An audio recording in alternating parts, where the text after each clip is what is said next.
ಪ್ರೀತಿಯ ವಿದ್ಯಾರ್ಥಿಗಳೇ, ನಿಮ್ಮೆಲ್ಲರಿಗೂ ಕೂಡ ಈ ಒಂದು ವಿಡಿಯೋ ಕ್ಲಾಸ್ಗೆ ಸ್ವಾಗತ.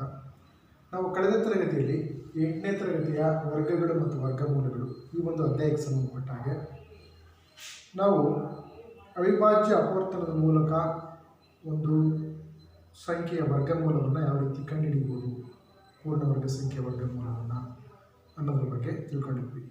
ಅದೇ ರೀತಿ ನಾವು ಒಂದು ಪೂರ್ಣ ವರ್ಗ ಸಂಖ್ಯೆಯನ್ನಾಗಿ ಮಾಡಲಿಕ್ಕೆ ಯಾವುದೋ ಒಂದು ದತ್ತ ಸಂಖ್ಯೆಗೆ ಗುಣಿಸ್ಬೋದಾಗಿರ್ತಕ್ಕಂಥ ಕನಿಷ್ಠ ಸಂಖ್ಯೆ ಯಾವುದು, ಅದೇ ರೀತಿ ಭಾಗಿಸ್ಬೋದಾಗಿರ್ತಕ್ಕಂಥ ಕನಿಷ್ಠ ಸಂಖ್ಯೆ ಯಾವುದು ಅನ್ನೋದ್ರ ಬಗ್ಗೆ ತಿಳ್ಕೊಂಡಿದ್ವಿ. ಸೊ ನಾವು ಈ ಒಂದು ಕ್ಲಾಸಲ್ಲಿ ಭಾಗಾಕಾರ ವಿಧಾನದಿಂದ ವರ್ಗಮೂಲವನ್ನು ಕಂಡುಹಿಡಿಯುವುದು, ಸೊ ಈ ಒಂದು ಕಾನ್ಸೆಪ್ಟ್ ಬಗ್ಗೆ ತಿಳ್ಕೊಳ್ಳೋಣ. ಸೊ ಈಗ ನಿಮಗೆ ಯಾವುದೋ ಒಂದು ಸಂಖ್ಯೆ ಕೊಟ್ಟಾಗ, ಸಪೋಸ್ ಒಂದು ಸಂಖ್ಯೆ 10 ಇದೆ ಅಂತ ತಿಳ್ಕೊಳ್ಳಿ, ಹೌದಾ? ಸೊ ಒಂದು ಸಂಖ್ಯೆ 10 ವರ್ಗ ಏನಾಗುತ್ತೆ ಅಂತ ಹೇಳಿದರೆ ನಮಗೆ ಗೊತ್ತಿದೆ, 10 ವರ್ಗ 100 ಆಗುತ್ತೆ.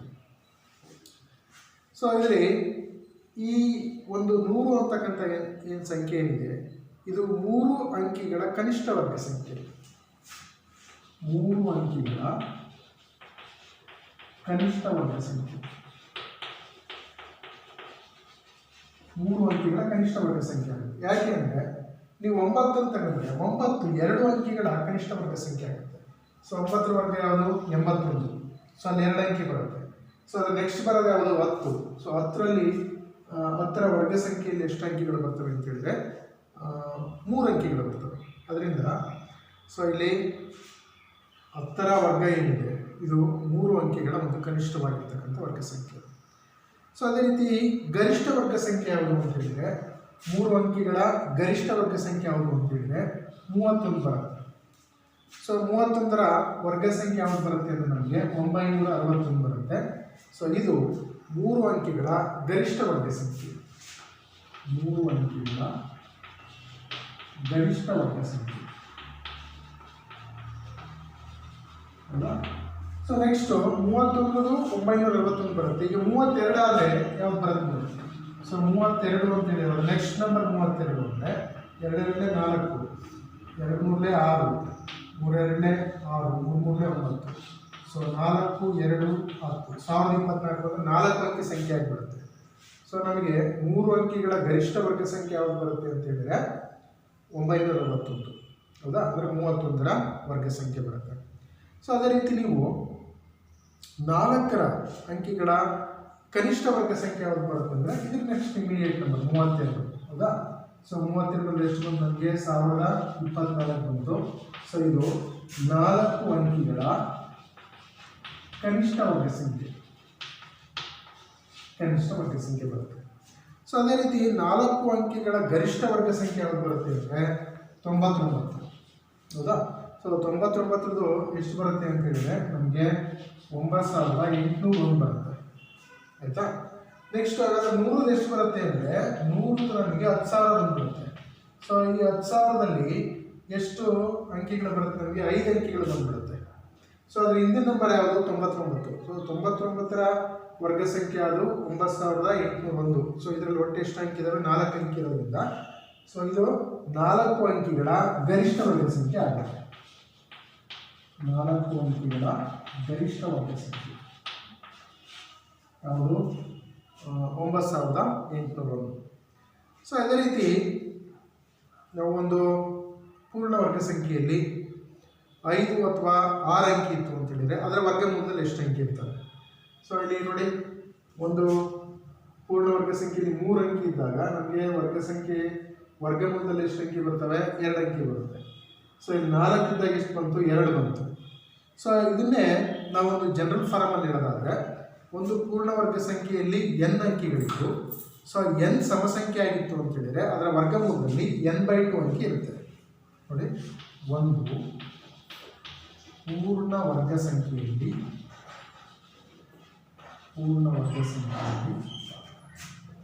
n ಅಂಕಿಗಳಿದ್ದು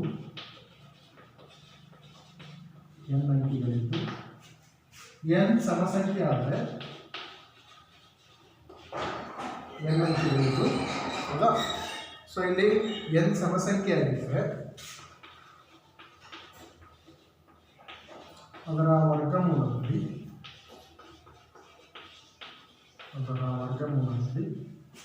n/2 ಅಂಕಿಗಳಿರುತ್ತವೆ. ಅದರ ವರ್ಗಮೂಲದಲ್ಲಿ ಎಷ್ಟು ಅಂಕಿ ಇರ್ತವೆ? n/2 ಅಂಕಿ ಇರ್ತವೆ. ಸೊ ಅದೇ ರೀತಿ n ಬೆಸ ಸಂಖ್ಯೆ ಆಗಿದೆ.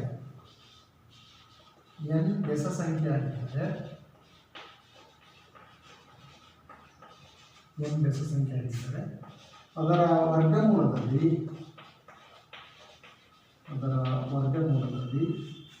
n+1/2 ಅಂಕಿ ಇರ್ತವೆ.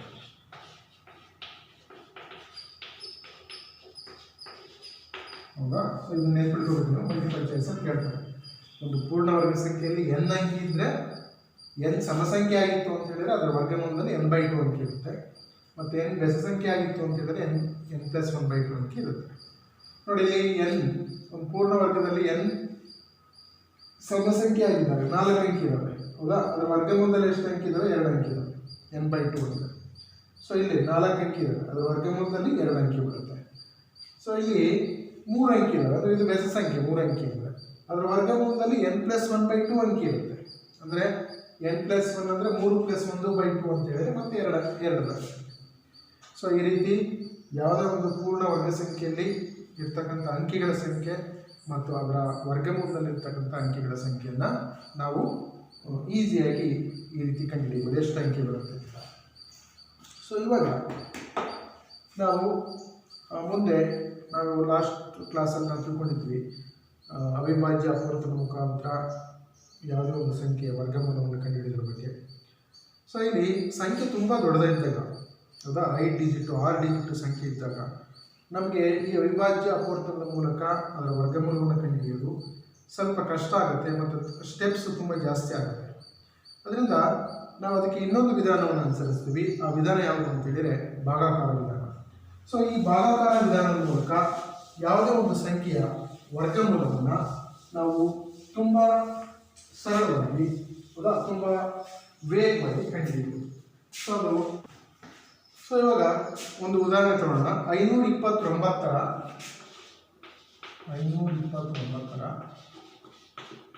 ವರ್ಗಮೂಲವನ್ನು ಭಾಗಾಕಾರ ವಿಧಾನದಿಂದ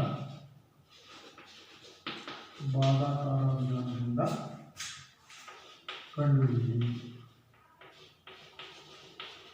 529ರ ವರ್ಗಮೂಲವನ್ನು ಭಾಗಾಕಾರ ವಿಧಾನದಿಂದ ಕಂಡುಹಿಡಿಯಿರಿ. ಸೊ ಮೊದಲು ನಾವೇನು ಮಾಡಬೇಕಪ್ಪ ಅಂದರೆ ಈ ಸಂಖ್ಯೆಯನ್ನು ಬರ್ಕೋಬೇಕು. 529 ಅನ್ನೋ ಸಂಖ್ಯೆ ಬರ್ಕೋಬೇಕು, ಆಯಿತಾ? ಸೊ ಈ ಸಂಖ್ಯೆ ಬರ್ಕೊಂಡ್ಮೇಲೆ ನಾವೇನು ಮಾಡಬೇಕಪ್ಪ ಅಂದರೆ ಎಡಭಾಗದಿಂದ 2 ಅಂಕಿಗಳ ಗುಂಪನ್ನು ಮಾಡಬೇಕು. ಎಡಭಾಗದಿಂದ 2 ಅಂಕಿ ಗುಂಪು. ಸೊ ಇಲ್ಲಿ ಎಡಭಾಗದಿಂದ ಈ ಕಡೆಯಿಂದ 2 ಅಂಕಿ ತಗೊಂಡ್ರೆ ನೋಡಿ, ಇದೊಂದು ಗುಂಪಾಗುತ್ತೆ, ಹೌದಾ? ಸೊ 2, 9 ಅನ್ನೋದು ಒಂದು ಗುಂಪಾಗುತ್ತೆ. ನೆಕ್ಸ್ಟ್ 5 ಒಂದೇ ಇದೆ, ಇದನ್ನು ಒಂದು ಗುಂಪು ಮಾಡಿ. ಫಾರ್ ಎಕ್ಸಾಂಪಲ್ 5 ಅಂಕಿ ಯಾವುದೋ ಒಂದು ಕೊಟ್ಟಿದ್ದಾರೆ ತಿಳ್ಕೊಳ್ಳಿ. ಅಂದರೆ ಈ ಥರ ಏನೋ ಇತ್ತು ಒಂದು ಸಂಖ್ಯೆ, ಹೌದಾ? ಸೊ ಆಗೇನು ಮಾಡಬೇಕು? ಇವೆರಡು ಅಂಕಿ ಒಂದು ಗುಂಪು, ಇವೆರಡು ಅಂಕಿ ಒಂದು ಗುಂಪು, ಇದೊಂದೇ ಒಂದು ಗುಂಪು ಆಗುತ್ತೆ, ಆಯಿತಾ? ಸಪೋಸ್ 4 ಅಂಕಿ ಇತ್ತು ಅಂತ ತಿಳ್ಕೊಳ್ಳಿ, ಈ ಥರದ್ದು ಏನೋ ಸಂಖ್ಯೆ ಇತ್ತು, ಹೌದಾ? ಸೊ ಆಗ ಇವೆರಡೊಂದು ಗುಂಪು, ಇವೆರಡೊಂದು ಗುಂಪು ಮಾಡಬೇಕು. ಸೊ ಎಡಭಾಗದಿಂದ ಚಲಿಸಿ 2 ಅಂಕಿಗಳ ಗುಂಪನ್ನು ಮಾಡಬೇಕು. ಸೊ ಇದು ಮೊದಲನೆಯ ಒಂದು ಹಂತ. ಸೊ ಮೊದಲನೇ ಹಂತ ಯಾವುದು ಅಂತ ಹೇಳಿದರೆ, ಈಗ ಫಸ್ಟ್ ಸ್ಟೆಪ್ ಯಾವುದು ಬರುತ್ತೆ ಅಂತ ಹೇಳಿದರೆ, ಎಡಭಾಗದಿಂದ ಏನು ಮಾಡಬೇಕು? 2 ಅಂಕಿನ ಗುಂಪು ಮಾಡಬೇಕು. ಕೊಟ್ಟಿರ್ತಕ್ಕಂಥ ಸಂಖ್ಯೆಯನ್ನು 2 ಅಂಕಿಗಳ ಗುಂಪು ಮಾಡಬೇಕು. ಸೊ ಇಲ್ಲಿ ಸ್ಟೆಪ್ ಹಂತ 1 ಯಾವುದು ಅಂದರೆ, ಸೊ ಕೊಟ್ಟಿರುವ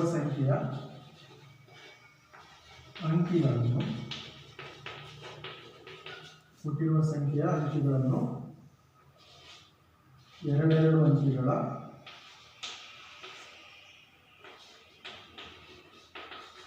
ಗುಂಪು ಮಾಡಿ, ಹೌದಾ? ಸೊ ಎಡಭಾಗದಿಂದ ಪ್ರಾರಂಭಿಸಿ. ಸೊ ಇಲ್ಲಿ ಬ್ರಾಕೆಟಲ್ಲಿ ಎಡಭಾಗದಿಂದ ಪ್ರಾರಂಭಿಸಿ. ಎಡಭಾಗದಿಂದ ಪ್ರಾರಂಭಿಸ್ಬಿಟ್ಟು ಎರಡೆರಡು ಅಂಕಿ ಗುಂಪು ಮಾಡಬೇಕು. ಆಯಿತಾ? ಸೊ ಇದು ಫಸ್ಟ್ ಸ್ಟೆಪ್. ಸೊ ನೆಕ್ಸ್ಟ್ ಏನು ಮಾಡಬೇಕು? ಸೊ ಈ ಥರ ಒಂದು ಇದನ್ನು ಬರ್ಕೊಳ್ಳಿ. ನೆಕ್ಸ್ಟ್ ಈಗ ಮೊದಲನೇ ಗುಂಪಲ್ಲಿ ಸೊ ನೋಡಿ, ನಾವು ಗುಂಪು ಮಾಡ್ಬೇಕಾದ್ರೆ ಏನು ಮಾಡಬೇಕು? ಎಡಭಾಗದಿಂದ ಪ್ರಾರಂಭ ಮಾಡಬೇಕು. ಅದರ ಭಾಗಾಕಾರ ಮಾಡ್ಬೇಕಾದ್ರೆ ಯಾವುದರಿಂದ ಮಾಡಬೇಕು ಅಂತ ಹೇಳಿದರೆ ಬಲಭಾಗದಿಂದಲೇ ಮಾಡಬೇಕು. ಸೊ ಮೊದಲನೇ ಅಂಕಿನಲ್ಲಿ ಯಾವ ಗುಂಪಿದೆ ನೋಡಬೇಕು. ಸೊ ಈಗ ಮೊದಲನೇ ಗುಂಪಲ್ಲಿ ಇರ್ತಕ್ಕಂಥದ್ದು 5. ಹೌದಾ? ಗುಂಪು ಮಾಡ್ಬೇಕಾದ್ರೆ ಮಾತ್ರ ಎಡಭಾಗ, ಭಾಗಾಕಾರ ಮಾಡಬೇಕಾದ್ರೆ ಬಲಭಾಗ. ಸೊ ಮೊದಲನೇ ಗುಂಪಿನಲ್ಲಿ ಇರ್ತಕ್ಕಂಥ ಸಂಖ್ಯೆ ಯಾವುದು? 5. ಸೊ ಈ 5ಕ್ಕೆ ಹತ್ತಿರ ಇರ್ತಕ್ಕಂಥ ಒಂದು ವರ್ಗ ಸಂಖ್ಯೆಯನ್ನು ನಾವು ಆಲೋಚನೆ ಮಾಡಬೇಕು. ಸೊ ಅದು 5ಕ್ಕಿಂತ ಜಾಸ್ತಿ ಇರಬಾರ್ದು, 5ಕ್ಕೆ ಸಮ ಇರಬೇಕು, ಅಥವಾ 5ಕ್ಕಿಂತ ಕಡಿಮೆ ಇರಬೇಕು. ಸೊ ಅಂಥ ಒಂದು ಸಂಖ್ಯೆಯನ್ನು ನೀವು ಆಲೋಚನೆ ಮಾಡಬೇಕು. ಹೌದಾ? ನೋಡಿ, 5ಕ್ಕೆ ಸಮ ಅಥವಾ 5ಕ್ಕಿಂತ ಕಡಿಮೆ ಇರ್ತಕ್ಕಂಥ ವರ್ಗ ಸಂಖ್ಯೆ ಯಾವುದು ಅಂದರೆ 4. ಹೌದಾ? ಸೊ 4 ನೋಡಿ, ಅದನ್ನ 4 ಆದಮೇಲೆ ನೆಕ್ಸ್ಟ್ ಸಂಖ್ಯೆ ಯಾವ್ದು ಬರುತ್ತೆ? ನಮಗೆ 9 ಬರುತ್ತೆ. 9 ಅಂದರೆ 5ಕ್ಕಿಂತ ಜಾಸ್ತಿ ಆಯಿತು. ಸೊ ಅದಕ್ಕಿಂತ ಕಡಿಮೆ ಅಂತೇಳಿ ಯಾವ್ದು ಬರುತ್ತೆ? 4 ಬರುತ್ತೆ. ಸೊ 4 ಯಾವುದರ ವರ್ಗ ಸಂಖ್ಯೆ? 2ರ ವರ್ಗ ಸಂಖ್ಯೆ. ಸೊ ಇಲ್ಲಿ ನೀವು ಎರಡೆರಡನ್ನು ಈ ಕಟ್ಟಿ ಭಾಗಕ ಮತ್ತು ಭಾಗಲಬ್ಧದಲ್ಲಿ 2 ಬರೀರಿ. ಸೊ ಅದರ ಗುಣಲಬ್ಧವನ್ನು ಮೊದಲನೇ ಗುಂಪಿನ ಕೆಳಗೆ ಬರೀರಿ. ಹೌದಾ? ಸೊ ಈ ಥರ ಬರೀರಿ. ಆಯಿತಾ? ಸೊ ಯಾವ ಸ್ಟೆಪ್ ಇಲ್ಲಿ? ಸೊ ನಮಗೆ ಫಸ್ಟ್ ಏನು ಮಾಡಬೇಕು? ಎಡಭಾಗದಲ್ಲಿ ಮೊದಲನೇ ಗುಂಪಿಗೆ ಅತ್ಯಂತ ಸಮ ಇರ್ತಕ್ಕಂಥ ಮತ್ತು ಅದಕ್ಕಿಂತ ಕಡಿಮೆ ಇರ್ತಕ್ಕಂಥ ಒಂದು ಸಂಖ್ಯೆಯನ್ನು ಆಲೋಚನೆ ಮಾಡಬೇಕು. ಸೊ ಇದು ಸೆಕೆಂಡ್ ಸ್ಟೆಪ್ ಸೆಕೆಂಡ್, ಮೊದಲ ಗುಂಪಿನ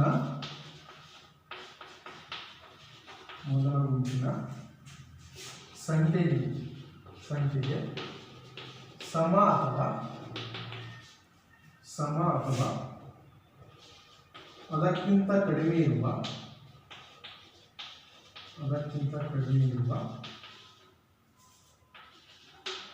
ಸಂಖ್ಯೆಯನ್ನು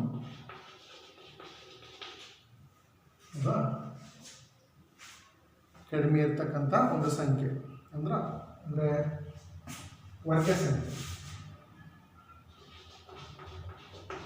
ಸಂಖ್ಯೆಯನ್ನು ಯೋಚಿಸಬೇಕು.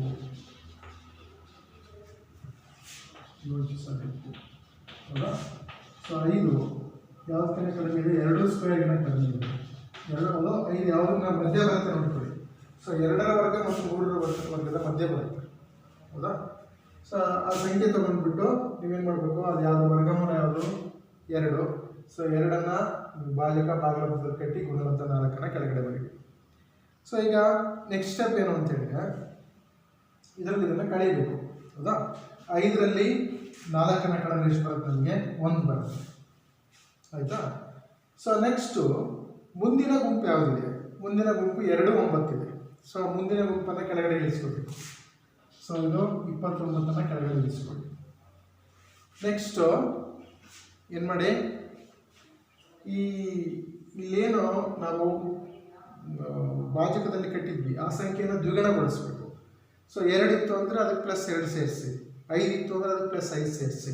ಅಂದರೆ ಅದು ಸಂಖ್ಯೆ ಬಿಡಿ ಸ್ಥಾನದ ಅಂಕೆ ಆಗಿರಬೇಕು. ಸಪೋಸ್ ಈಗ ನಿಮಗೆ 23 ಇತ್ತು ಅಂತ ಹೇಳಿದರೆ ಅದಕ್ಕೆ 3 ಅಷ್ಟೇ ಸೇರಿಸಬೇಕು. ಆ ಬಿಡಿ ಸ್ಥಾನದ ಸಂಖ್ಯೆಯನ್ನು ನಾವೇನು ಮಾಡಬೇಕು? ಡಬಲ್ ಮಾಡಬೇಕು.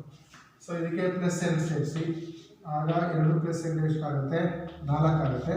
ಸೊ ಈ 4 ಬರೀಬೇಕಾದ್ರೆ ಮುಂದಿನ ಅಂಕೆಯನ್ನು ಬರೀಲಿಕ್ಕೆ ನಾವು ಜಾಗ ಬಿಟ್ಟು 4ನ್ನು ಬರೀಬೇಕು. ಹೌದಾ? ಮುಂದಿನ ಭಾಜಕದಲ್ಲಿ ಬರೀತಕ್ಕಂಥ ಅಂಕಿಗೆ ಜಾಗ ಬಿಟ್ಟು ನಾವು ಏನು ಬರೀಬೇಕು? 4ನ್ನು ಬರೀಬೇಕು. ಅರ್ಥ ಆಯ್ತಲ್ಲ? ಸೊ ಈಗ ನಾವೇನು ಮುಂದಿನ ಅಡ್ಡಗೆರೆಯ ಗುಂಪನ್ನು, 3ನೇ ಸ್ಟೆಪ್ ಏನು? ಮುಂದಿನ ಅಡ್ಡಗೆರೆಯ ಗುಂಪನ್ನು ಕೆಳಗೆ ತೆಗೆದುಕೋಬೇಕು. ಸೊ ಅಂತ 3 ಮುಂದಿನ ಗುಂಪು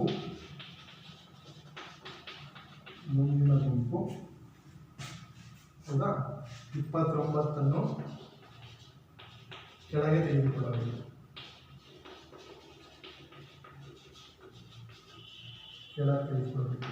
ಆಯಿತಾ? ಸೊ ಮುಂದಿನ ಗುಂಪು 29ನ್ನು ಕೆಳಗಡೆ ತೆಗೆದುಕೊಂಡಿದ್ದೀವಿ.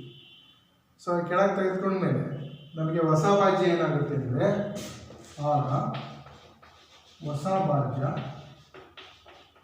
ಎಷ್ಟಾಗುತ್ತೆ 129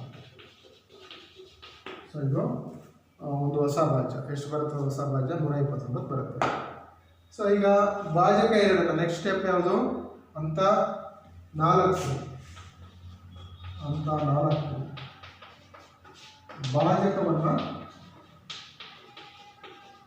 ಭಾಜಕವನ್ನು ದ್ವಿಗುಣಗೊಳಿಸಿ ಹೌದಾ ಇದನ್ನು ಡಬಲ್ ಮಾಡಿಸಿ ಸೊ ಅದರ ದ್ವಿಗುಣಗೊಳಿಸಿಬಿಟ್ಟು ಅದರ ಬಲಗಡೆ ಮುಂದಿನ ಅಂಕಿಗಾಗಿ ಖಾಲಿ ಜಾಗ ಬಿಡಬೇಕು ಅದರ ಬಲಗಡೆ ಮುಂದಿನ ಅಂಕಿಗೆ ಜಾಗ ಬಿಡಬೇಕು ಸೊ ಈ 4 ಸ್ಟೆಪ್ ಆಗಿದೆ ಹೌದಾ ಸೊ ಈಗ ನೆಕ್ಸ್ಟ್ ಸ್ಟೆಪ್ ಏನು ಈಗ ಭಾಜಕದಲ್ಲಿ ಖಾಲಿ ಇರ್ತಕ್ಕಂಥ ಸ್ಥಾನಕ್ಕೆ ಯಾವ ಸಂಖ್ಯೆಯನ್ನು ಹಾಕಿದರೆ ಹೌದಾ ನಮಗೆ 129ಕ್ಕೆ ಸಮ ಆಗುತ್ತೆ ಅಂತ ಹೇಳ್ಕೊಳ್ಳಿ so starting from least number ಈಗ ನೀವು 40 ಇದೆ ಹೌದಾ ಇಲ್ಲಿ ಒಂದೇ ಸಂಖ್ಯೆ ಹಾಕ್ಬೇಕು ಇಲ್ಲಿ ಯಾವ ಸಂಖ್ಯೆ ಹಾಕ್ತಿರೋ ಭಾಜಕದಲ್ಲೂ ಅದೇ ಸಂಖ್ಯೆ ಹಾಕಬೇಕು 4 ಇದೆ ಸೊ 4 ಪಕ್ಕ ನೀವು 1 ಹಾಕಿದ್ರೆ ಇಂಟು 1 ಮಾಡಿದರೆ ನಮಗೆ 41 ಸಿಗುತ್ತೆ ಕಡಿಮೆ ಆಯಿತು ಸೊ ಈಗ 2 ಹಾಕಿ ನೋಡಿ 4 2 ಇಂಟು 2 ಮಾಡಿದರೆ 2 4 4 8 84 ಆಯಿತು ಸೊ ಇನ್ನೂ ಕಡಿಮೆ ಆಯಿತು ನೆಕ್ಸ್ಟು ಯಾವ ಸಂಖ್ಯೆ ಹಾಕಿ ನೀವು 3 ಹಾಕಿ ಸೊ 3 ಹಾಕಿದರೆ 3 3 9 3 4 12 129 ಬಂತು ನೋಡಿ ಸೊ ಅದಕ್ಕೆ ಏನು ಮಾಡಬೇಕು ಇಲ್ಲೂ ನೀವು 3 ಹಾಕಿ ಇಲ್ಲೂ 3 ಹಾಕಿ ಸೊ ಈಗ 3ರಿಂದ ಯಾವುದು ಗುಣಿಸ್ಬೇಕು 43 ಗುಣಿಸ್ಬೇಕು ಅರ್ಥ ಆಗ್ತಿದೆಯಲ್ಲ ಸೊ 3ರಿಂದ 43 ಗುಣಿಸ್ಬೇಕು ಇದು 5ನೇ ಸ್ಟೆಪ್ ಸೊ 3ರಿಂದ 43 ಗುಣಿಸಿದ್ರೆ ನಮ್ಗೆ ಎಷ್ಟು ಬಂತು 129 ಬಂತು ನೋಡಿ ಈಗ 129 ಕಳೆದ್ರೆ 0 ಸೊ ಇದನ್ನ ಎಲ್ಲಿವರೆಗೆ ನಾವು ಕಂಟಿನ್ಯೂ ಮಾಡಬೇಕಂದ್ರೆ 0 ಆಗೋವರೆಗೆ ಕಂಟಿನ್ಯೂ ಮಾಡಬೇಕು ನೋಡಿ ಈಗ ಇದು ಸ್ಟೆಪ್ ಅಲ್ಲಿಗೆ ನಮಗೆ ಭಾಗಾಕಾರ ವಿಧಾನದಲ್ಲಿ ಕಂಪ್ಲೀಟ್ ಆಯಿತು ಸೊ ಅದರಿಂದ ನಮಗಿಲ್ಲಿ 529 ವರ್ಗಮೂಲ ಯಾವುದು ಬರುತ್ತೆ ಅಂತ ಹೇಳಿದರೆ ಸೊ ಇಲ್ಲಿ ಯಾವ ಅಂಕಿ ಕಟ್ಟಿದ್ದೀವಿ 23 ಕಟ್ಟಿದ್ದೀವಿ ಅದರಿಂದ ವರ್ಗಮೂಲ ಎಷ್ಟು ಬರುತ್ತೆ ನಮಗೆ 23 ಬರುತ್ತೆ 529 ವರ್ಗಮೂಲ ಎಷ್ಟು 23 ಅರ್ಥ ಆಯ್ತಲ್ಲ ಸೊ ಈ ಥರ ನಾವೇನು ಮಾಡಬೇಕಾಗುತ್ತೆ ಭಾಗಾಕಾರ ವಿಧಾನದಿಂದ ನಾವು ಯಾವುದೇ ಒಂದು ಸಂಖ್ಯೆಗಳನ್ನು ಕೊಟ್ಟಿದ್ದಾಗ ಅದರ ವರ್ಗಮೂಲವನ್ನು ಕಂಡುಹಿಡಿತೀವಿ ಸೊ ಅದಕ್ಕೆ ನಾವು 5 ಸ್ಟೆಪ್ ಮಾಡ್ತೀವಿ ಅರ್ಥ ಆಗ್ತಿದೆಯಲ್ಲ ಸೊ 5ನೇ ಸ್ಟೆಪ್ಪಲ್ಲಿ ನಾವೇನು ಮಾಡಿದ್ವಿ ಅಂತ ಹೇಳಿದರೆ ಭಾಜಕದ ಖಾಲಿ ಸ್ಥಾನ ಯಾವುದಿದೆ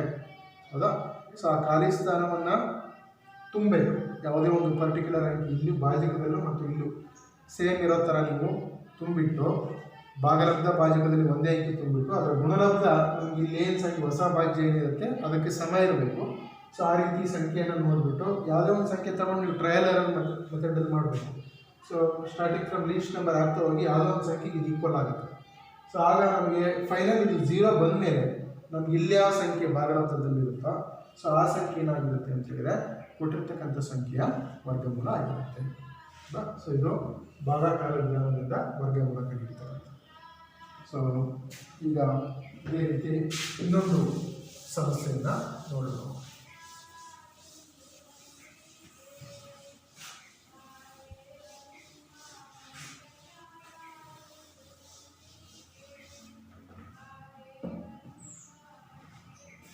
ಸೊ ಮಕ್ಕಳೇ ಈಗ ನಾವು ಮುಂದಿನ ಒಂದು ಸಮಸ್ಯೆಯನ್ನು ನೋಡೋಣ ಮುಂದಿನ ಸಮಸ್ಯೆ ಯಾವುದು ಅಂತ ಹೇಳಿದರೆ ಸೊ ಇದೇ ರೀತಿ ಭಾಗಾಕಾರ ವಿಧಾನದಿಂದ ವರ್ಗಮೂಲವನ್ನು ಕಂಡುಹಿಡಿತಕ್ಕಂಥದ್ದು 4096ರ ವರ್ಗಮೂಲವನ್ನು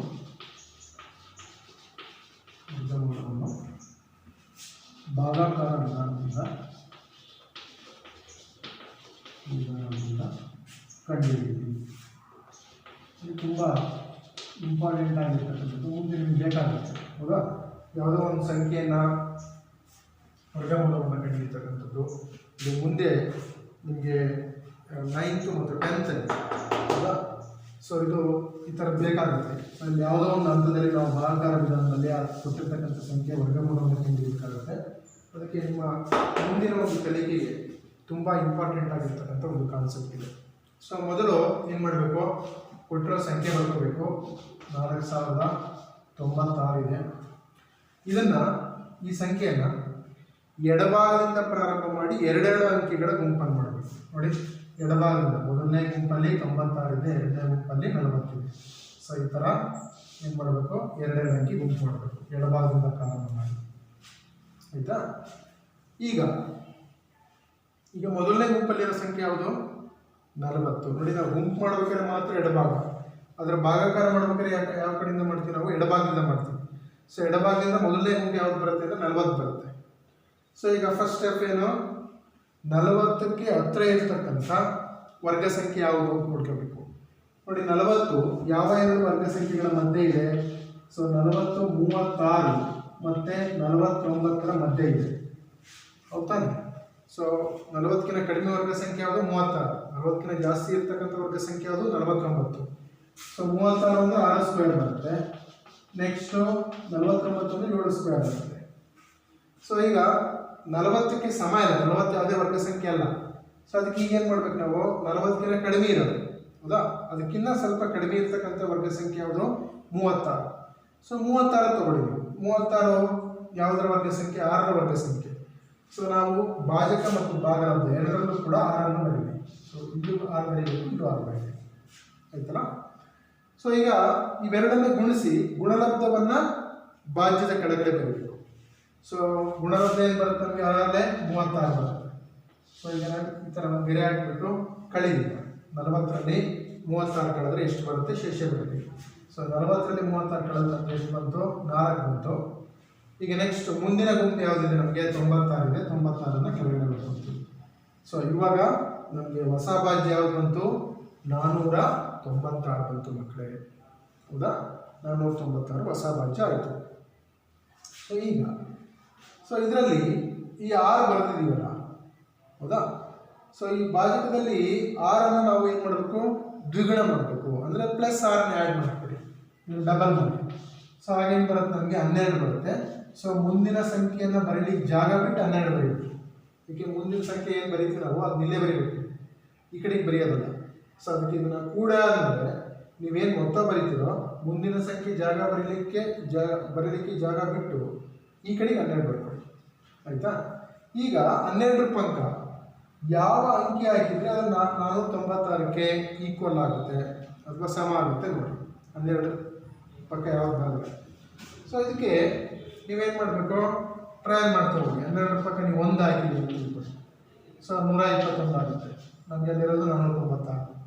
ನೀವು ಒಂದು ವೇಳೆ 2 ಹಾಕಿದ್ರಿ ಅಂತ ತಿಳ್ಕೊಳ್ಳಿ. 12 ಪಕ್ಕ 2 × 2 ಮಾಡಿದ್ರಿ.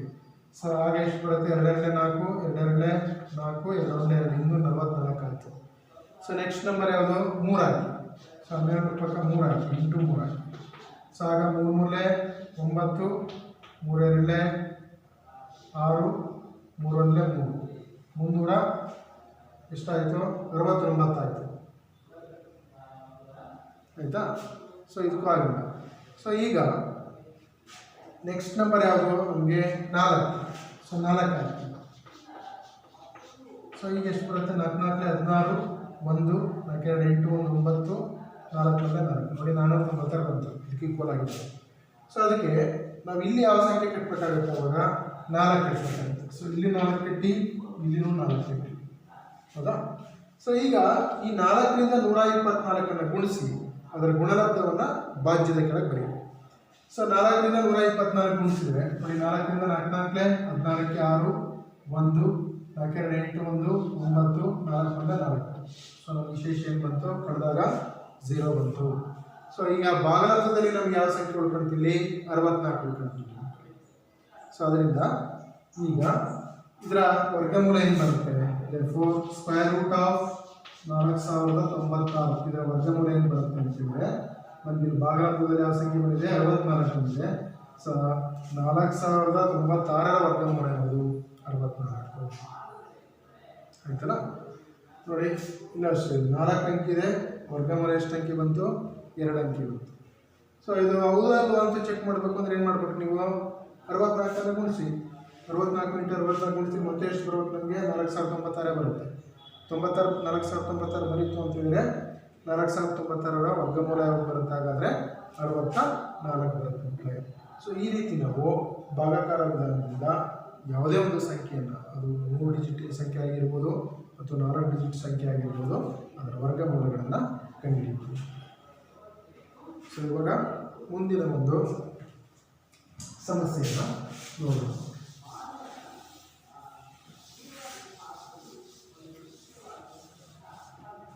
ನೆಕ್ಸ್ಟು ಸಂಖ್ಯೆಯನ್ನು ಅಂದಾಜಿಸುವುದು. ಸಂಖ್ಯೆಯನ್ನು ಅಂದಾಜಿಸುವುದು.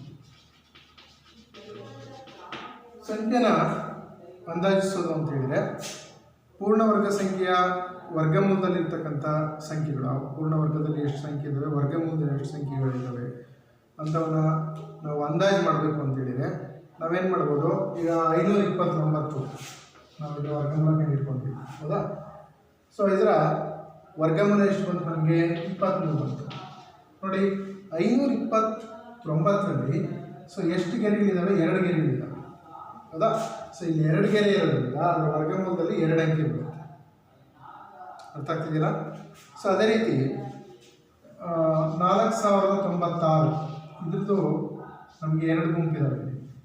ಸೊ ಇದರ ವರ್ಗಮೂಲದಲ್ಲಿ ಎಷ್ಟು ಅಂಕೆ ಬಂತು ನಮಗೆ? 64. ಇಲ್ಲಿ ಕೂಡ 2 ಅಂಕೆ ಬಂತು, ಆಯಿತಾ? ಸೊ ಇನ್ನೊಂದು ಯಾವುದೋ 14400 ನೋಡಿ, ಇದರಲ್ಲಿ ಗುಂಪು ಮಾಡಿದೆ. ಎಷ್ಟು ಗುಂಪು ಬರುತ್ತೆ ನಮಗೆ? 3 ಗುಂಪು ಬರುತ್ತೆ. ಸೊ ಇದರಲ್ಲಿ 3 ಅಡ್ಡಗೆರೆ ಇರೋದ್ರಿಂದ ಇದರ ವರ್ಗಮೂಲದಲ್ಲಿ ಎಷ್ಟು ಅಂಕೆ ಇರ್ತವೆ ಅಂತಂದರೆ 3 ಅಂಕೆ ಇರುತ್ತೆ, ಹೌದಾ? ಸೊ ಇದರ ವರ್ಗಮೂಲದಲ್ಲಿ ಎಷ್ಟು ಅಂಕೆ ಇರ್ತವೆ ಅಂದರೆ 3 ಅಂಕೆ. ಸೊ ಇದು 120ರ ಒಂದು ವರ್ಗ ಸಂಖ್ಯೆ ಆಗಿದೆ. ಯಾಕಂದರೆ ನೀವು ಗುಣಿಸಿ ನೋಡ್ಬೋದು. ಸೊ 120 × 120 ಅಂದರೆ ಸೊ 0 0 0 0 4 2 ನೆಕ್ಸ್ಟು 0 2 1 ಸೊ 1 4 4 0 0. ಸೊ ಇಲ್ಲಿ ಎಷ್ಟು ಗೆರೆಗಳಿರ್ತಾವೋ, ಎಷ್ಟು ನಾವು ಗುಂಪು ಮಾಡಿರ್ತೀವೋ, 2 ಅಂಕಿಗಳು ಗುಂಪು ಮಾಡ್ಬೇಕಾದ್ರೆ ಅಷ್ಟು ಆ ವರ್ಗಮೂಲದಲ್ಲಿ, ಆ ಸಂಖ್ಯೆಯ ವರ್ಗಮೂಲದಲ್ಲಿ ಅಂಕಿಗಳಿರ್ತವೆ. ಸೊ ಇದೊಂದು ಸರಳವಾಗಿರ್ತಕ್ಕಂಥ ವಿಧಾನದ ಮುಖಾಂತರ ನಾವು ಈ ಒಂದು ವರ್ಗ ಸಂಖ್ಯೆ ಅಂಕಿಗಳನ್ನು ತಿಳ್ಕೊಬೋದು. ನೆಕ್ಸ್ಟು ಪ್ರಾಬ್ಲಮ್ ಹೋಗೋಣ.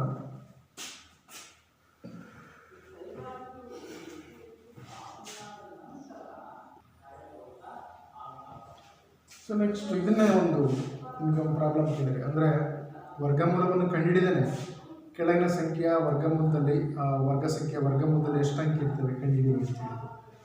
ಸೊ ಇದನ್ನು ಈ ಥರ ಇರುತ್ತೆ, 2 5 6 0 0. ಸೊ ಈ ಒಂದು ಸಂಖ್ಯೆ, ಹೌದಾ, ಈ ಒಂದು ವರ್ಗ ಸಂಖ್ಯೆ, ಈ ವರ್ಗ ಸಂಖ್ಯೆಯ ವರ್ಗಮೂಲದಲ್ಲಿ ಎಷ್ಟು ಅಂಕೆ ಇರ್ತವೆ ಅಂತ ವರ್ಗಮೂಲ ಕಂಡುಹಿಡಿದೇನೆ ನೀವು ಕಂಡುಹಿಡಿದಿ ಅಂತ ಹೇಳಿದರೆ, ಸೊ ಅವಾಗ ಏನು ಮಾಡಬೇಕಾಗುತ್ತೆ? ಅಂಕಿಗಳ ಗುಂಪು ಮಾಡಬೇಕಾಗುತ್ತೆ. ಸೊ ಇದೊಂದು ಗುಂಪು, 2 ಗುಂಪು, 3 ಗುಂಪು.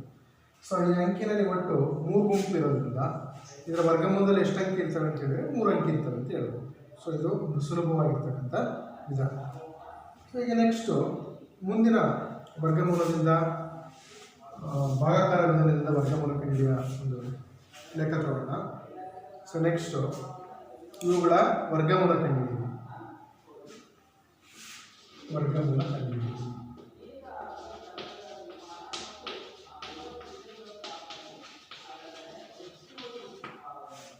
ಆಯಿತಾ? ಸೊ ಇದರಲ್ಲಿ ಮೊದಲನೇ ಒಂದು ಸಂಖ್ಯೆ ಯಾವುದು ಬರುತ್ತೆ ಅಂದರೆ 729ರ ವರ್ಗಮೂಲ ಕಂಡುಹಿಡಿಯಿರಿ. ಸೊ ಏನು ಮಾಡಬೇಕು ನಾವು? ಫಸ್ಟ್ ಸ್ಟೆಪ್ಪು, ಮೊದಲನೇ ಸ್ಟೆಪ್ಪು 2 ಅಂಕಿಗಳ ಗುಂಪು ಮಾಡಬೇಕು. ಸೊ ಇದೊಂದು ಗುಂಪು, ಇದೊಂದು ಗುಂಪು, 2 ಗುಂಪಾಯಿತು. ಈಗ ಮೊದಲನೇ ಗುಂಪಲ್ಲಿ ಇರ್ತಕ್ಕಂಥ ಸಂಖ್ಯೆ ಎಡಭಾಗದಿಂದ 2 ಅಂಕಿ ಗುಂಪು ಮಾಡಿದ್ವಿ. ಈಗ ಮೊದಲನೇ ಗುಂಪಲ್ಲಿ ಯಾವ ಸಂಖ್ಯೆ ಇದೆ ಅಂತಂದರೆ 7 ಇದೆ, ಹೌದಾ? ಸೊ 7ಕ್ಕೆ ಹತ್ತಿರ ಇರ್ತಕ್ಕಂಥ ವರ್ಗ ಸಂಖ್ಯೆ ಯಾವುದು ಅಂತ ಹೇಳಿದೆ. 7 ಯಾವ 2 ವರ್ಗ ಸಂಖ್ಯೆಗಳ ಮಧ್ಯೆ ಇದೆ ನೋಡಿ? 4 ಮತ್ತು 9ರ ಮಧ್ಯೆ ಇದೆ 7, ಆಯಿತಾ? ಅಂದರೆ 4 ಅಂದರೆ 2 ಸ್ಕ್ವೇರ್, 7 3 ಸ್ಕ್ವೇರ್. ಸೊ 2 ಮತ್ತು 3ರ ವರ್ಗದ ಮಧ್ಯೆ ಇದೆ. ಸೊ ನಾವು ಅದಕ್ಕಿಂತ 7ಕ್ಕಿಂತ ಕಡಿಮೆ ಇರೋ ಒಂದು ವರ್ಗ ಸಂಖ್ಯೆಯನ್ನು ಅಂದಾಜು ಮಾಡಬೇಕು ಅಂದರೆ 4 ಬರುತ್ತೆ. ಸೊ 4ರ ವರ್ಗಮೂಲ ಯಾವುದು? 2. ಸೊ ಏನು ಕೇಳ್ಕೊಳ್ತೀವಿ, 2 4 ಬರುತ್ತೆ. ಸೊ ಸೊ 7ರಲ್ಲಿ 4 ಕಳೆದ್ರೆ 3 ಬರುತ್ತೆ. ಇದು ಪ್ಲಸ್ 2 ಸೇರಿಸಿ ಎಷ್ಟಾಯಿತು? 4 ಆಯಿತು. ಮುಂದಿನ ಅಂಕೆಯನ್ನು ಬರಲಿಕ್ಕೆ ನಮಗೆ ಜಾಗ ಬೇಕು. ನಂತರ ಮುಂದಿನ ಗುಂಪು ಯಾವುದಿದೆ? 29 ಇದೆ. ಸೊ ಮುಂದಿನ ಗುಂಪನ್ನು ಕೆಳಗಡೆ ಬರ್ಕೊಳ್ಳಿ. ಆಗ ನಮಗೆ ಹೊಸ ಭಾಜ್ಯ ಬರುತ್ತೆ. ಹೊಸ ಭಾಜ್ಯ ಯಾವುದಾಗುತ್ತೆ? 329 ಆಗುತ್ತೆ. ಸೊ ಇದು ಸ್ವಲ್ಪ ಸ್ಟಾರ್ಟಿಂಗ್ ಕಷ್ಟ ಅನಿಸುತ್ತೆ, ಬಟ್ ಇದೇ ಥರ ಪ್ರಾಬ್ಲಮ್ಗಳನ್ನು ಮಾಡ್ತಾ ಹೋದಾಗ ತುಂಬ ಈಸಿ ಅನಿಸುತ್ತೆ. ಭಾಳ ಈಸಿ ಇರ್ತಕ್ಕಂಥ ಲೆಕ್ಕ. ನೆಕ್ಸ್ಟ್ ಹೊಸ ಭಾಜ್ಯ ನಮಗೆ 329 ಬಂತು. 4 ಪಕ್ಕ ಯಾವ ಅಂಕಿ ಕೆಟ್ಟಿದೆ ಅದು 329ಕ್ಕೆ ಈಕ್ವಲ್ ಆಗುತ್ತೆ ಅಂತ ನೋಡಿ. ಸೊ ಅಲ್ಲಿ 9 ಇರೋದ್ರಿಂದ ನೀವು 3 ಟ್ರೈ ಮಾಡಿ, ಹೌದಾ? ಸ್ಟಾರ್ಟಿಂಗ್ 2 ಹಾಕಿ, 2 ಹಾಕಿದೆ 84 ಆಗುತ್ತೆ. 3 ಹಾಕಿದೆ, ಹೌದಾ? ಸೊ 3 3 9, 3 4 12, 129 ಕಡಿಮೆ ಆಯಿತು. ನೆಕ್ಸ್ಟು 4 ಹಾಕಿದಾಗ ನಮಗೆ 6 ಬರುತ್ತೆ, ಹೌದಾ? ಸೊ 4 ಹಾಕಕ್ಕೆ ಹೋಗ್ಬಿಡಿ. ನಾನು 9 ಆಗಬೇಕು ಅಂದರೆ ಯಾವ ಸಂಖ್ಯೆ ಹಾಕಬೇಕು ನಾವು? 7 ಹಾಕ್ತೀವಿ. 5 ಹಾಕಿದ್ರೆ 25 ಬರುತ್ತೆ. 6 ಹಾಕಿದ್ರೆ 36, 36 ಬರುತ್ತೆ. ಸೊ 7 ನೋಡಿ, 47 ಇಂಟು 7 ಬಿಡಿಸಿ. ಸೊ ಇದನ್ನು ಅಂದಾಜು ಮಾಡಬೇಕು. ಎಲ್ಲ ಸಂಖ್ಯೆನ ಹಾಕಿರೋದು ಅವಶ್ಯಕತೆ ಇಲ್ಲ. ಒಂದು 2-3 ಲೆಕ್ಕ ಮಾಡಿದ್ರೆ ನಿಮ್ಗೆ ಗೊತ್ತಾಗುತ್ತೆ. ಸೊ 7ರಿಂದ ಗುಣಿಸಿ. 7 49ಕ್ಕೆ 9, 4, 7 4 28, 4 32, 329 ಅಂದರೆ ಇಲ್ಲಿ 7 ಬರೀಬೇಕು, ಇಲ್ಲಿ 7 ಬರಬೇಕು. ಸೊ ಅದನ್ನು ಗುಣಿಸಿದ್ರೆ ನಮಗೆ ಎಷ್ಟು ಬರುತ್ತೆ? 329 ಬರುತ್ತೆ. ಸೊ ದೇರ್ಫೋರ್ 729ರ ವರ್ಗಮೂಲ ಯಾವುದಾಗುತ್ತೆ ಅಂದರೆ ನಮಗೆ 27 ಆಗುತ್ತೆ. ಸೊ ಈ ರೀತಿ ನಾವು ವರ್ಗಮೂಲ ವಿಧಾನದಿಂದ ಯಾವುದೇ ಒಂದು ಸಂಖ್ಯೆಯ ಭಾಗಾಕಾರ ವಿಧಾನದಿಂದ ಯಾವುದೇ ಒಂದು ಸಂಖ್ಯೆಯ ವರ್ಗಮೂಲವನ್ನು ಕಂಡುಹಿಡಿಯಬಹುದು. ಸೊ ಮುಂದಿನ ಒಂದು ಸಮಸ್ಯೆಯನ್ನು ನೋಡೋಣ. ಸೊ ನೆಕ್ಸ್ಟ್ ಪ್ರಾಬ್ಲಮ್ಮು ಇದರಲ್ಲಿ ಯಾವ್ದು ಬರುತ್ತೆ ಅಂದರೆ 1296ರ ವರ್ಗಮೂಲವನ್ನು ಭಾಗಾಕಾರ ಅಂತ ಕಂಡುಹಿಡಿಯಬಹುದು. ಸೊ ಈಗ ಮೊದಲನೇ ಸ್ಟೆಪ್ ಏನು? 2 ಅಂಕಿ ಗುಂಪು ಮಾಡೋದು. 1396 ಬರ್ತೀವಿ. 2 ಅಂಕಿ ಗುಂಪು ಮಾಡಿ, 2 ಅಂಕಿ ಗುಂಪು ಮಾಡಿ. ನೆಕ್ಸ್ಟು ಈಗ ಮೊದಲನೇ ಗುಂಪಲ್ಲಿ ಇರೋ ಸಂಖ್ಯೆ ಯಾವುದು? 12 ಬರುತ್ತೆ. ಮೊದಲನೇ ಗುಂಪಲ್ಲಿ ಇರ್ತಕ್ಕಂಥ ಸಂಖ್ಯೆ 12. ಸೊ 12ಕ್ಕೆ ಹತ್ತಿರ ಇರ್ತಕ್ಕಂಥ ಒಂದು ವರ್ಗ ಸಂಖ್ಯೆಯನ್ನು ನೀವು ಯೋಚನೆ ಮಾಡಿ. ಸೊ 12, 16 ಮತ್ತು 9 ಮಧ್ಯೆ ಇದೆ. 16 3 ಸ್ಕ್ವೇರು ಮತ್ತು 16 4 ಸ್ಕ್ವೇರ್, 9 ಅಂದರೆ 3 ಸ್ಕ್ವೇರ್. ಸೊ 12 3 ಮತ್ತು 4ರ ವರ್ಗ ಸಂಖ್ಯೆಗಳ ಮಧ್ಯೆ ಇದೆ. ಸೊ ನಾವು ಕಡಿಮೆ ಇರತ್ತು ಅದಕ್ಕೆ ಸಮ ಅಥವಾ ಕಡಿಮೆ ತಗೋಬೇಕು. ಕಡಿಮೆ ಅಂತ ಹೇಳಿದ್ರೆ 3 ತಗೊಳ್ಳಿ. 3ರಿಂದ 3 9 ಬರುತ್ತೆ. ನೆಕ್ಸ್ಟ್ ಕಳೀರಿ, 3 ಬರುತ್ತೆ. ಮುಂದಿನ ಗುಂಪು 96ನ್ನು ಕೆಳಗಡೆ ಇಳಿಸ್ಕೊಳ್ಳಿ. ಸೊ ಇದು ಎಷ್ಟಾಯಿತು? ನಮಗೆ 396 ಆಯಿತು. ನೆಕ್ಸ್ಟ್ ಇದಕ್ಕೆ 3ಅನ್ನು ಸೇರಿಸಿ. 3 + 3 ಎಷ್ಟಾಗುತ್ತೆ? 6 ಆಗುತ್ತೆ. ಮುಂದಿನ ಅಂಕಿಯನ್ನು ಬರಲಿಕ್ಕೆ ನಾವು ಸ್ಪೇಸ್ ಬಿಡಬೇಕಾಗುತ್ತೆ, ಆಯಿತಾ? ಸೊ ಇಲ್ಲಿ ಯಾವ ಅಂಕಿ ಹಾಕಿದರೆ ನಮಗೆ 396ಕ್ಕೆ ಈಕ್ವಲ್ ಆಗುತ್ತೆ ನೋಡಿ. ಸೊ 6 ಇದೆ. 6 ಇರೋದ್ರಿಂದ ನಾನು 4 ಹಾಕ್ತೀನಿ. 64 × 4 ಅಂದರೆ 4 4 16, 1 6 4 24, 25 ಕಡಿಮೆ ಆಯಿತು. ಸೊ ನೆಕ್ಸ್ಟು 5 ಹಾಕಕ್ಕೆ ಬರಲ್ಲ, ಯಾಕಂದರೆ 5 ಅಂದರೆ ನನಗೆ 25 ಬರುತ್ತೆ. 6 ಪ್ರೈಮ್. ಸೊ 66 × 6 ಅಂದರೆ 6 36, 3 6 36, 3 39. ಸೊ ಇಲ್ಲಿ 6 ಹಾಕಿದರೆ ಎಷ್ಟು ಬಂತು ನಮಗೆ? 396. ಸೊ ಎಷ್ಟು ಬರುತ್ತೆ? ಶೇಷ 0 ಬರುತ್ತೆ. ಸೊ ಅದರಿಂದ 1296ರ ವರ್ಗಮೂಲ ಯಾವುದು ಬರುತ್ತೆ ಅಂತಂದರೆ 36 ಬರುತ್ತೆ. ಗೊತ್ತಾಯ್ತಲ್ಲ? ಸೊ ಇದು ಈ ರೀತಿ ನಾವು ಭಾಗಾಕಾರ ವಿಧಾನದಿಂದ ಏನು ಮಾಡ್ಬೋದು ಅಂತಂದರೆ, ಯಾವುದೇ ಒಂದು ದತ್ತ ಸಂಖ್ಯೆ ಕೊಟ್ಟಿದ್ದಾಗ ಅದರ ವರ್ಗಮೂಲವನ್ನು ಕಂಡುಹಿಡಿಯಬೇಕು. ಸೊ ಈಗ 4 ಅಂಕಿಯ ಒಂದು ಸಂಖ್ಯೆಯನ್ನು ನೋಡೋಣ, ಅದರ ವರ್ಗಮೂಲವನ್ನು ಹೇಗೆ ಕಂಡುಹಿಡಿಯಬೇಕು. ಇನ್ನೊಂದು 4 ಅಂಕಿಯ ಇರ್ತಕ್ಕಂಥ ಸಂಖ್ಯೆ. ಸೊ ಆ ಸಂಖ್ಯೆ ಗರಿಷ್ಠ ಸಂಖ್ಯೆ ಯಾವುದು ಅಂತ ಹೇಳಿದರೆ 49, ಹೌದಾ? 99 99 ಅಂದರೆ 9999 ಅದರ ವರ್ಗಮೂಲವನ್ನು ಹೇಗೆ ಕಂಡುಹಿಡಿಯಬೇಕು. ಸೊ ನೆಕ್ಸ್ಟ್ 5607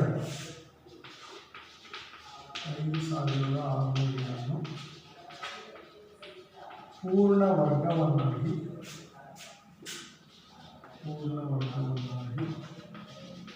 ಮಾಡಲು. ಹೌದಾ? ಇದು 5607 ಇದು ಪೂರ್ಣ ವರ್ಗ ಸಂಖ್ಯೆ ಅಲ್ಲ. ಸೊ ಇದು ಪೂರ್ಣ ವರ್ಗ ಸಂಖ್ಯೆ ಆಗಲಿಕ್ಕೆ ಇದರಿಂದ ಕಳೆಯಬೇಕಾಗಿರ್ತಕ್ಕಂಥ ಕನಿಷ್ಠ ಸಂಖ್ಯೆ ಕಳೆಯಬೇಕಾದ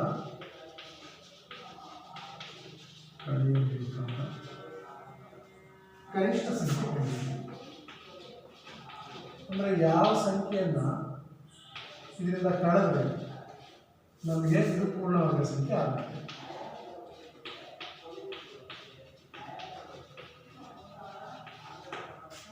5407 ಪೂರ್ಣ ವರ್ಗವನ್ನಾಗಿ ಮಾಡಲು ಕಳೆಯಬೇಕಾದ ಕನಿಷ್ಠ ಸಂಖ್ಯೆ ಕಂಡುಹಿಡಿಯಿರಿ.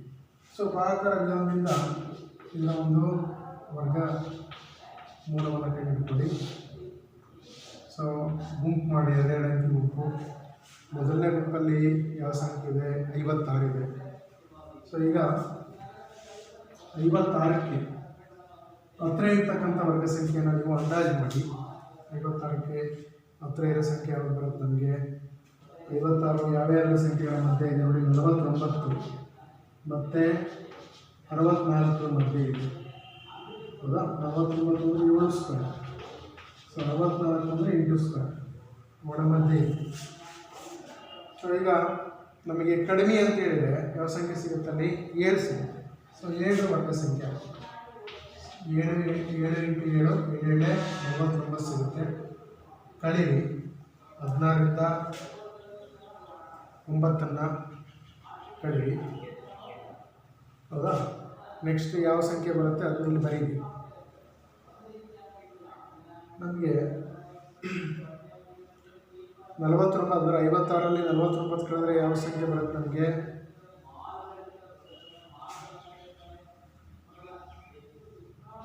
7 ಸಿಗುತ್ತೆ. ಹೌದಾ? ನೆಕ್ಸ್ಟು ಮುಂದಿನ ಸಂಖ್ಯೆ, ಮುಂದಿನ ಒಂದು ಗುಂಪು ಯಾವಾಗ ಬರುತ್ತೆ?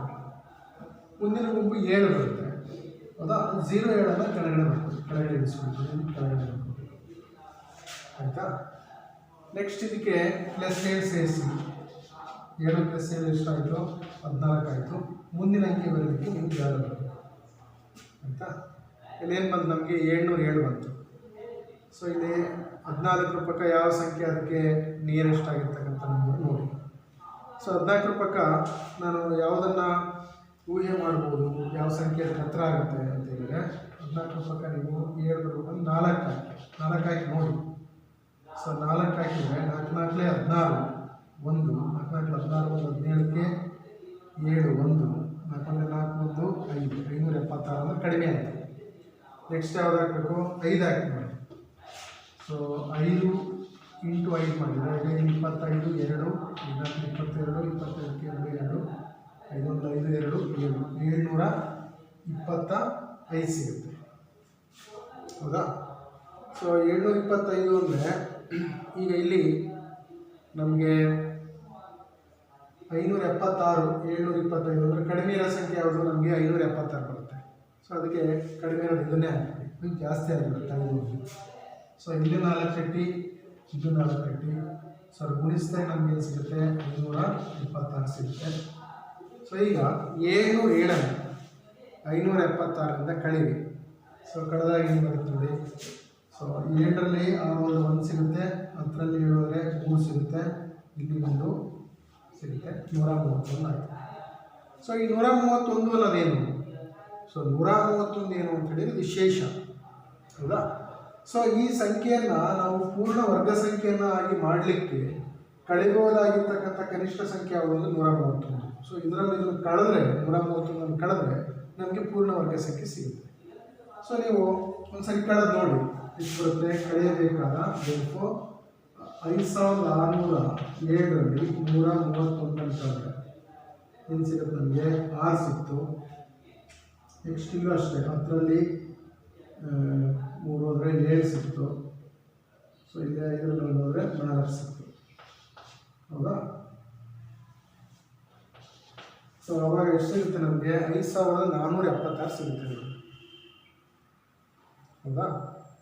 ಸೊ 5004 ಅಂದರೆ 5476 ಏನಾಗುತ್ತೆ ಅಂದರೆ ಒಂದು ಪೂರ್ಣ ವರ್ಗ ಸಂಖ್ಯೆ ಆಗುತ್ತೆ. ಇದು ಪೂರ್ಣ ವರ್ಗ ಸಂಖ್ಯೆ ಇಲ್ಲೋ ಅಂತ ಆಮೇಲೆ ಚೆಕ್ ಮಾಡೋಣ. ಹೌದಾ? ಸೊ ಇಲ್ಲಿ ನಮಗೆ ಕಳೆಯಬಹುದಾಗಿರ್ತಕ್ಕಂಥ ಕನಿಷ್ಠ ಸಂಖ್ಯೆ ಯಾವುದು ಅಂತ ಹೇಳಿದ್ರೆ 131 ಆಯಿತು. ಈಗ ಈ 131 ಇದರಲ್ಲಿ ಕಳೆದ್ರೆ ನಮ್ಗೆ ಏನು ಸಿಗುತ್ತೆ? 5476 ಸಿಗುತ್ತೆ, ಹೌದಾ? ಸೊ ಇದು ಒಂದು ಪೂರ್ಣ ವರ್ಗ ಸಂಖ್ಯೆ ಹೌದೋ ಇಲ್ವೋ ಅಂತ ಚೆಕ್ ಮಾಡಿ. ಸೊ ಇದನ್ನ ಯಾವ ಥರ ಚೆಕ್ ಮಾಡೋದು? ಮತ್ತೆ ಸೇಮ್ ಭಾಗಾಕಾರ ವಿಧಾನದಿಂದ ಬರ್ಕೊಳ್ಳಿ. 5607 ಎರಡೆರಡು ಅಂಕಿ ಗುಂಪು ಮಾಡಿ. ಮೊದಲನೇ ಗುಂಪಲ್ಲಿ 56 ಇದೆ, ಎರಡೆರಡೆ 49. ಸೊ ಮತ್ತೆ 707 ಆಗುತ್ತೆ. ಸೊ ಇಲ್ಲಿ ಪ್ಲಸ್ ಸೇರಿಸಿ ಎಷ್ಟಾಯಿತು? 14 ಆಯಿತು, ಆಯಿತಾ? ಸೊ ಇಲ್ಲಿ ಯಾವ ಸಂಖ್ಯೆ ಹಾಕಿದರೆ ನಮಗೆ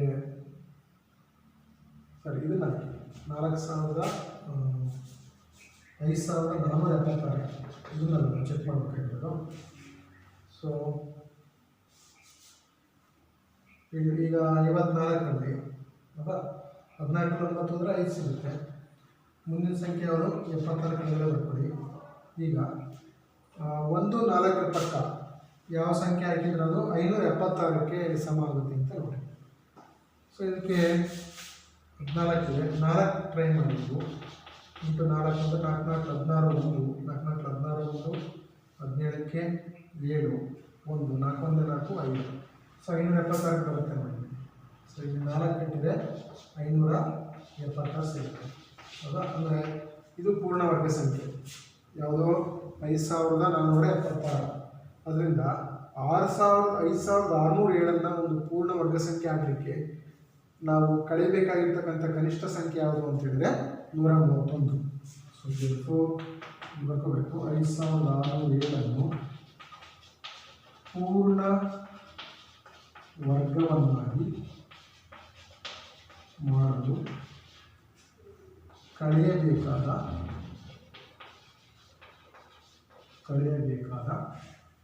ಕನಿಷ್ಠ ಸಂಖ್ಯೆ 132 ಆಯ್ತಲ್ಲ. ಸೊ 131 ಕಳೆದ್ರೆ ಅದು ನಮ್ಗೆ ಏನು ಸಿಗುತ್ತೆ ಅಂದರೆ ಒಂದು ಪೂರ್ಣ ವರ್ಗ ಸಂಖ್ಯೆ ಸಿಗುತ್ತೆ, ಆಯಿತಾ? ಸೊ ನೆಕ್ಸ್ಟು ನಮಗೆ ಇನ್ನೊಂದು ಸಂಖ್ಯೆ. ಸೊ 4 ಅಂಕಿಗಳ ಗರಿಷ್ಠ ಪೂರ್ಣ ವರ್ಗವನ್ನು ಕಂಡುಹಿಡಿಯಿರಿ.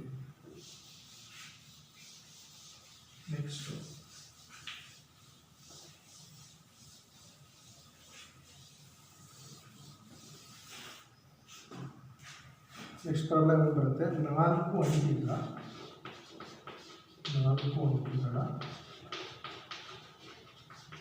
ಗರಿಷ್ಠ ಪೂರ್ಣ ವರ್ಗವನ್ನು ಕಂಡುಹಿಡಿಯಿರಿ.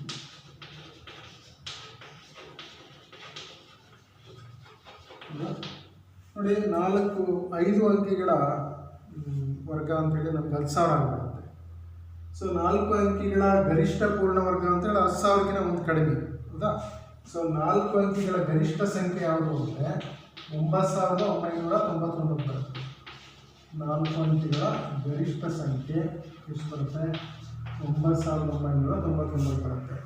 10,000 ಅಂತ ಹೇಳಿದ್ರೆ ಅದು 5 ಅಂಕಿ ಸಂಖ್ಯೆ ಆಗಿರುತ್ತೆ. ಸೊ ಅದಕ್ಕಿಂತ ಒಂದು ಕಡಿಮೆ ಮಾಡಿದರೆ ನಮಗೆ 9999 ಸಿಗುತ್ತೆ. ಸೊ ಈಗ 9999ರ ವರ್ಗಮೂಲವನ್ನು ನೀವು ಭಾಗಾಕಾರ ವಿಧಾನದಿಂದ ಕಂಡುಹಿಡಿಯಿರಿ. ಸೊ ಅದರಲ್ಲಿ ಲಾಸ್ಟಿಗೆ ಎಷ್ಟು ಶೇಷ ಉಳಿಯಿತು ನೋಡಿ, ಅದನ್ನು ಕಳೆದ್ರೆ ನಮಗೆ 4 ಅಂಕಿಗಳ ಗರಿಷ್ಠವಾಗಿರ್ತಕ್ಕಂಥ ಒಂದು ಪೂರ್ಣ ವರ್ಗ ಸಿಗುತ್ತೆ. ಸೊ ಈಗ ಇದರ ಒಂದು ವರ್ಗಮೂಲ ನೋಡೋದಾದರೆ 9999. ಸೊ ಎರಡೆರಡು ಅಂಕಿ ಗುಂಪು ಮಾಡಿದ್ವು. ಮೊದಲನೇ ಗುಂಪಲ್ಲಿ ಯಾವ ಅಂಕಿದೆ? 99 ಇದೆ. ಯಾವುದರ ವರ್ಗ ಸಂಖ್ಯೆ ಇದು ಅಂತ ಹೇಳಿದ್ರೆ 10ರದ್ದು 100 ಬರುತ್ತೆ, 9ರದ್ದು 81 ಬರುತ್ತೆ. ಸೊ 9ರದ್ದು 9 × 9 91. 9ರಲ್ಲಿ 1 ಹೋದರೆ ಎಷ್ಟು ಸಿಗುತ್ತೆ? ನಮಗೆ 8 ಸಿಗುತ್ತೆ. ನೆಕ್ಸ್ಟ್ 9ರಲ್ಲಿ 8 ಹೋದರೆ 1 ಸಿಗುತ್ತೆ.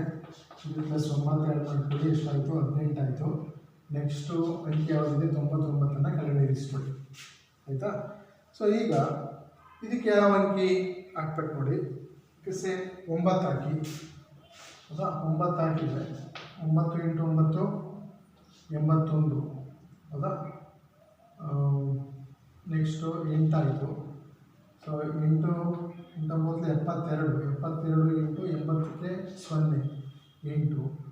ಸೊ 9 ಮೊದಲೇ 9 9 ಇಂಟು 17 ಬರುತ್ತೆ ಹೌದಾ. ಸೊ ಈಗ ಇದನ್ನು ಕಳೀರಿ ಆಯಿತಾ. ಕಳೆದಾಗ ಏನು ಸಿಗುತ್ತೆ ನಮಗೆ 9ರಲ್ಲಿ 1 ಹೋದರೆ 8 ಸಿಗುತ್ತೆ, ಇಲ್ಲಿ 9 ಸಿಗುತ್ತೆ, ಇಲ್ಲಿ 1 ಸಿಗುತ್ತೆ, 198 ಆಗುತ್ತೆ. ಸೊ ನಮಗೆ 4 ಅಂಕಿಗಳ ಗರಿಷ್ಠ ಸಂಖ್ಯೆ ಸಿಗಬೇಕು ಅಂದರೆ ನಾವೇನು ಮಾಡಬೇಕು, ಈ 9,999ರಲ್ಲಿ ಈ 198 ಅದಕ್ಕೆ ಏನಾಗಿದೆ ಅಂದರೆ ಕಡಿಮೆ ಇದೆ ಹೌದಾ, ಅದರ ವರ್ಗಕ್ಕೆ.